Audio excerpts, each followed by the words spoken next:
Ladus, when I saw your question, I'm with you. I feel you on this one. Trust me. Ladus says, I understand your point, and she understands that this only applies to a genuine marriage. However, who gets to protect those who are victims of marriage fraud? The reality is a lot of people defraud U.S. citizens for the sake of having permanent residency or permanent stay. My question is, what is in place to protect these victims?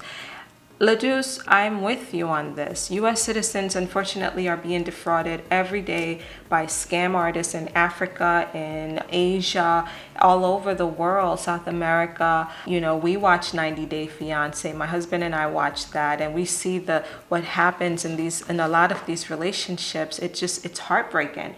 And I'm with you on that. And fraud is something that I take very seriously. And if I smell fraud with a couple who comes in to see me, I don't take those cases.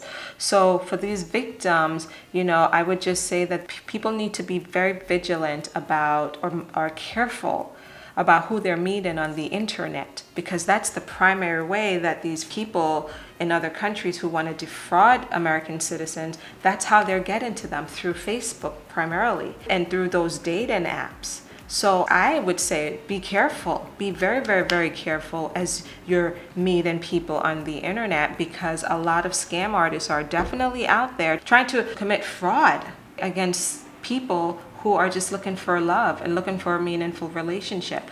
And they're vulnerable. A lot of these people, very vulnerable.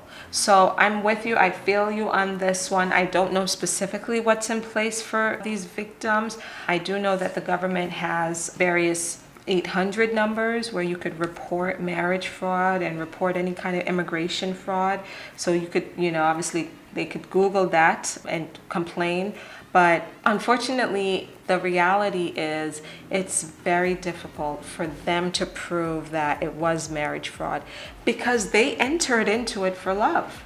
They entered into that relationship believing it was genuine and it was real, and their intent was to stay with that person forever. But along the way, they realized that this individual only wanted a green card, and so the victim ends up heartbroken and crushed, and it's a truly sad thing. So I would just say, people out there who are meeting others on the internet, if you're out there and you're hooking up with folks on the internet from other countries, please be careful. A lot of scam artists are out there, and you will end up heartbroken and maybe broke financially and just crushed. It's awful. Be careful with that.